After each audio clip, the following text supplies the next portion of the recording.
Okay. So welcome to Muslims Doctors Association COVID podcasts, where we'll be covering different topics around the pandemic. I'm Dr. Zaintu Khan, a GP and MDA's health promotion lead. Today, I'm joined by Dr. Julia Yates, consultant in public health and Public Health England screening and immunisation lead for the Southwest. Dr. Yates and her team have worked with partners across the NHS and local authorities in supporting the rollout of immunisation programmes, including routine children's immunisations and the annual flu vaccine. Their extensive expertise have been applied to implement the COVID-19 vaccination programme. Thank you for joining us today, Dr. Yates. It's very valuable for us to share your experience. Today, we'll be covering the COVID-19 vaccination program and the recovery of the screening programs. So to start with and ask is that the UK has been a global leader in the number of people vaccinated. What has made the vaccination drive in the UK more successful than other nations? I think there are a number of things that are related to this. I think one of the first things that we need to remember is that we have a universal health service. So the NHS has very good infrastructure and very effective routine immunisation programmes. So when we're looking at how to roll out a mass vaccination programme very rapidly, we've already got very good infrastructure to be able to do that. Our general practices are very expert. And although when we were initially looking at rolling out the programme, we were potentially in the middle of the flu season or flu vaccination programme, the timing of the rollout enabled our general practice colleagues to have completed that programme and then also be able to support with their expertise the COVID-19 vaccination programme. On top of that, we were also able to use other more creative ways of delivering the vaccine to vulnerable groups and other parts of the community, either through bespoke roving titles or through mass vaccination centres. We've had a lot of support from the wider NHS, from retired colleagues, from volunteers, and a huge amount of support from the public, which I think all contributed to the success of the programme. That's great to hear. And I guess the main thing is, have we now got the data available to see how the vaccination programme has affected the COVID-19 rates? Yes, we're beginning to see an impact on the rates. It's quite difficult to extrapolate that out from the potential impact of other measures such as social distancing. But in terms of the intention of the programme, the purpose of the programme was to prevent hospitalisations and deaths. And what we have seen over the course of the rollout so far is a significant reduction in the numbers of hospitalisations and also deaths. And that is particularly noticeable in those cohorts of people, particularly the older people who were vaccinated first. So we are able to say that that isn't just to do with other measures. This is related to the vaccination programme and the impact of that programme on the incidence of disease. That's great to hear. And a few days ago, Pfizer, and I guess there's been news lately that there's a possibility of us needing a booster vaccination in 6 to 12 months' time to protect people from these new COVID strains that are coming up. I think that this is likely to be rolled out, and will we need an annual vaccination then after that? I think it's not clear at the moment whether we will, or whether everyone will, or whether this might be relevant for certain groups in the population. It's data that we're monitoring all the time to look at both the effectiveness of the vaccine and the duration of protection. So we only have a certain amount of time that we've been following people up to look at duration of protection, but we know that one dose of vaccine gives good protection in the majority of individuals, and particularly in healthy individuals.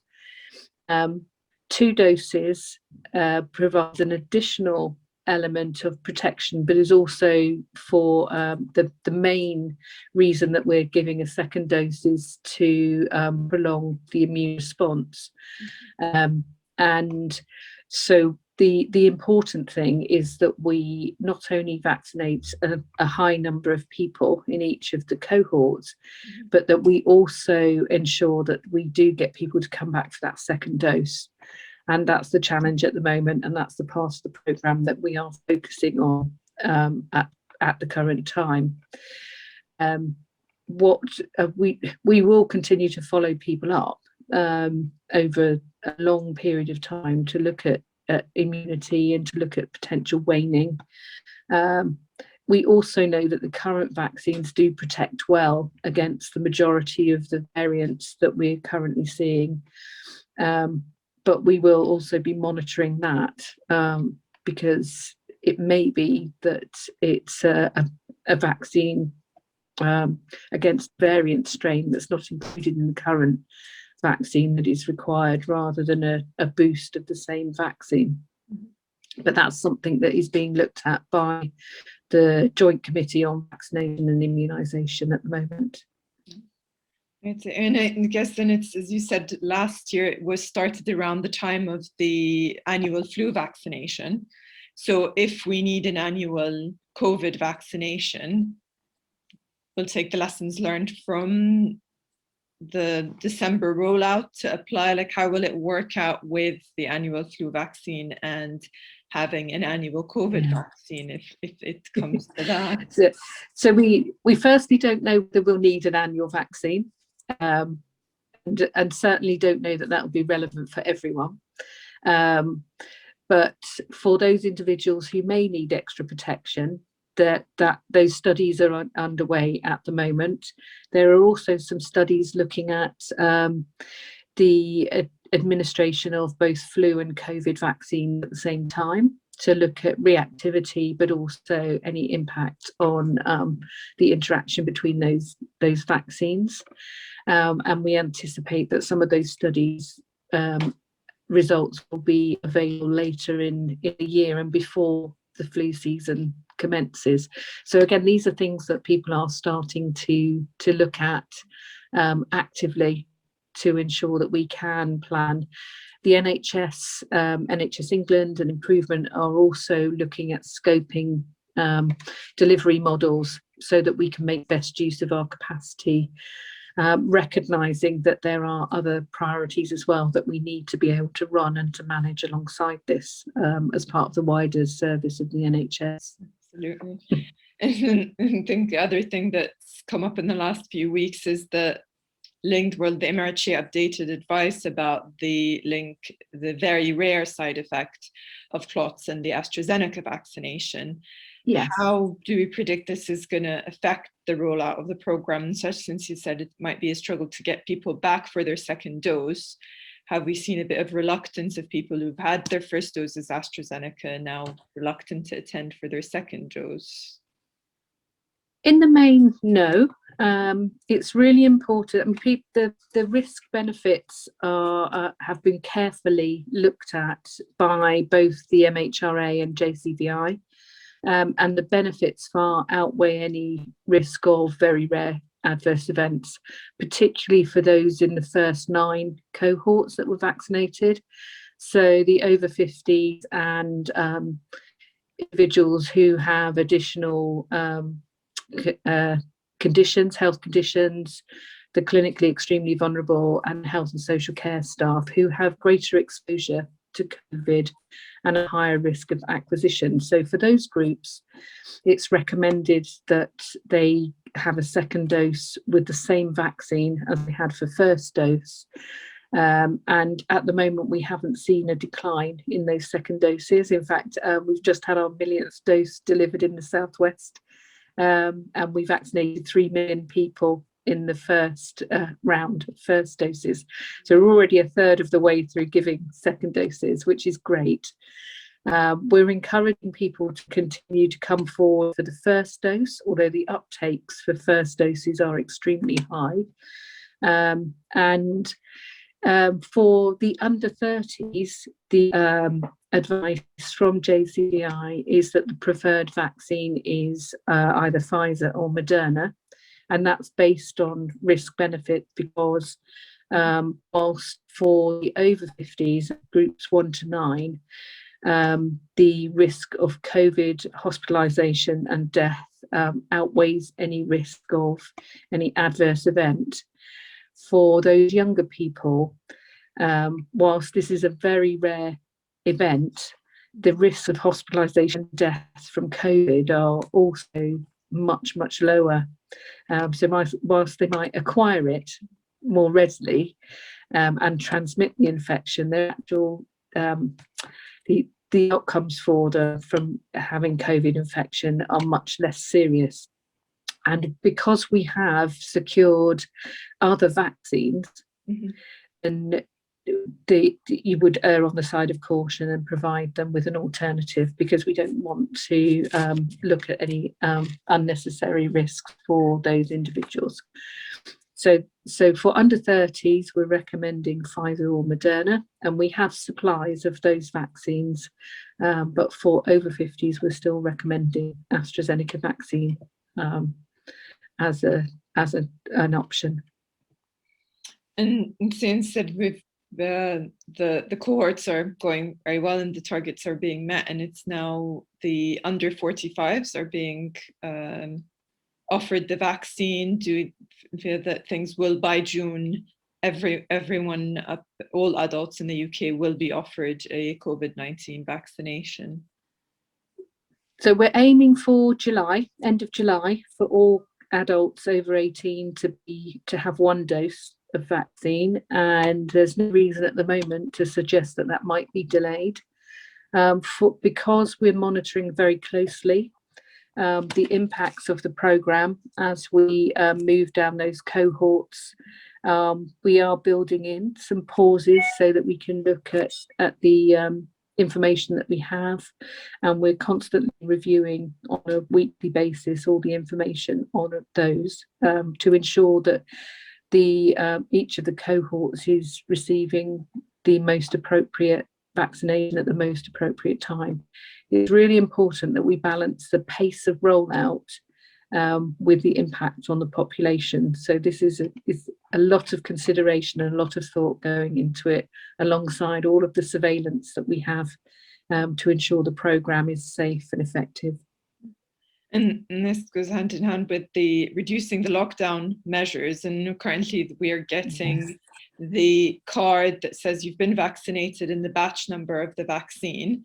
And then the GP also gets a confirmation whether an individual has had their vaccine, so it's added onto their health record.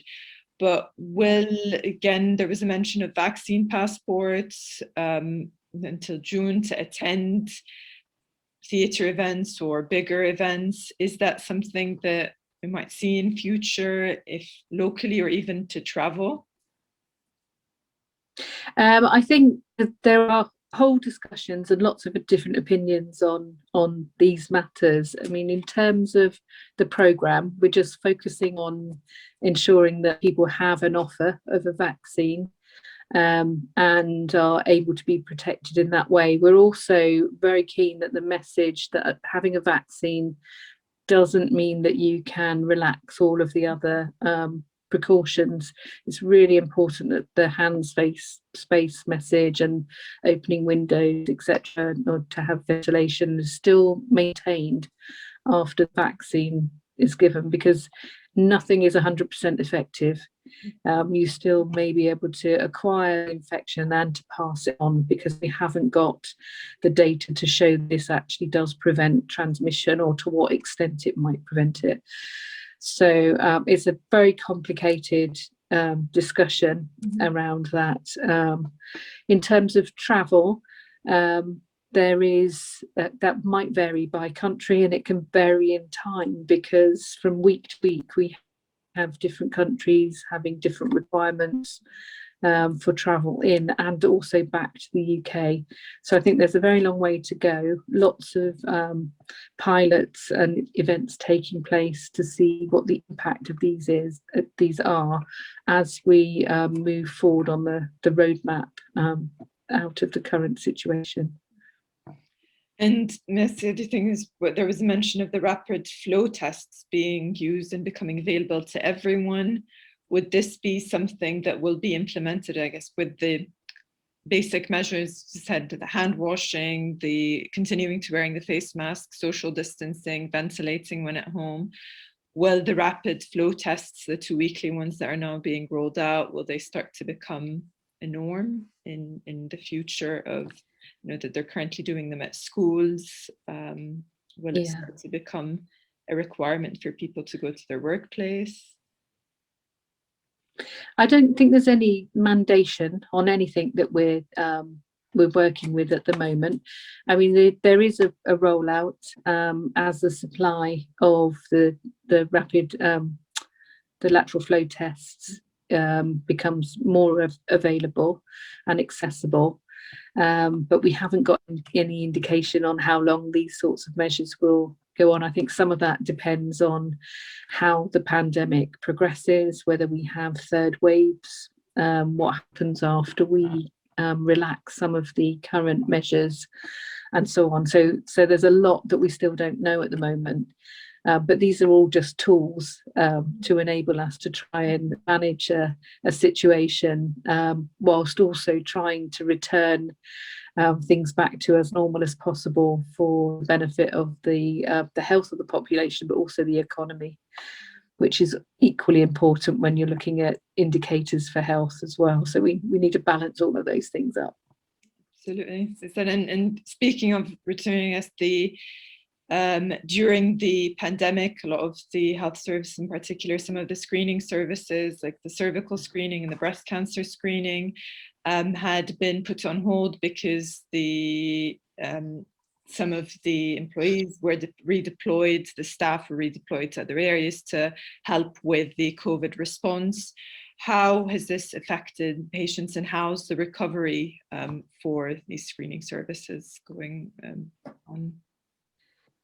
Okay, so the majority of the screening programs didn't actually pause, and certainly childhood immunisations and those other services didn't pause during the last year.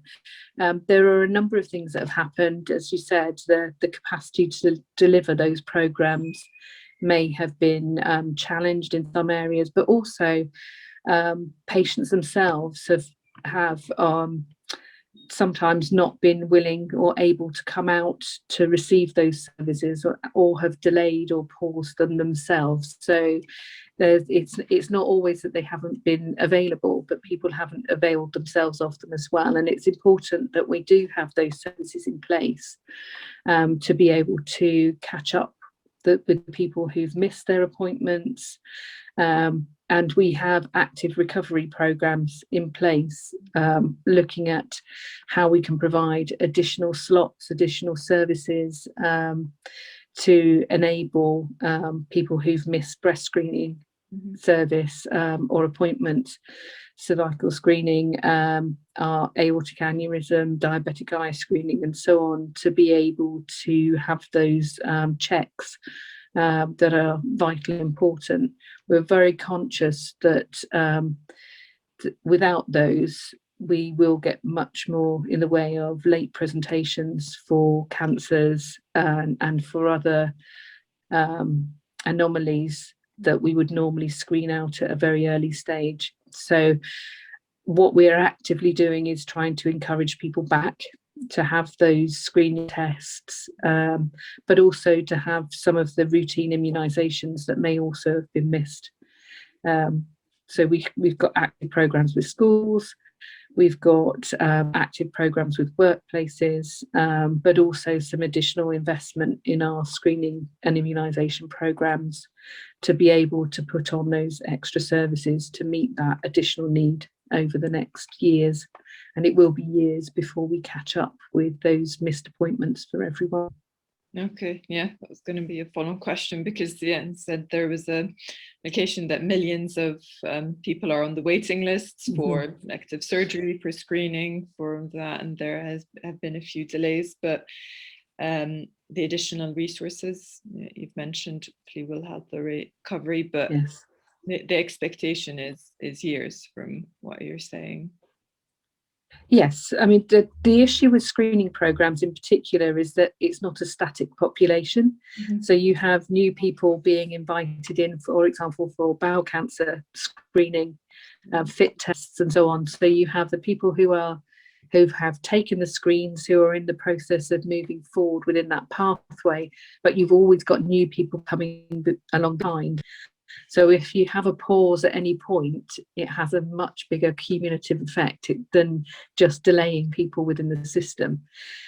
So it does need some active work on the trajectories that we're working on to get back on track, and to really get back to the point that you were at before can take many months to do that. It doesn't mean that every person within that screening pathway is delayed by many months, but if you move everyone out by a few weeks, the cumulative effect can be quite significant, and pulling that back is difficult. But we are working on that actively at the moment. And it might be important to remind people that it's screening, so it's healthy people who are being tested. If they do have any symptoms, then they do need to seek advice through their GP, and then they would follow an alternative pathway.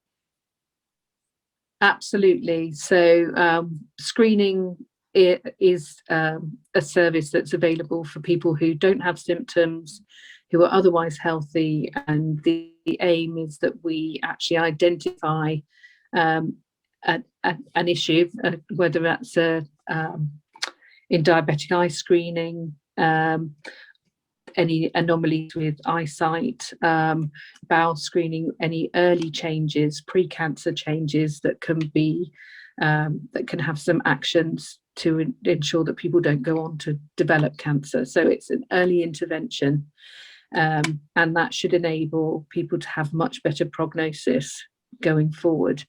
The issue here is that people may become symptomatic and present late into the pathways.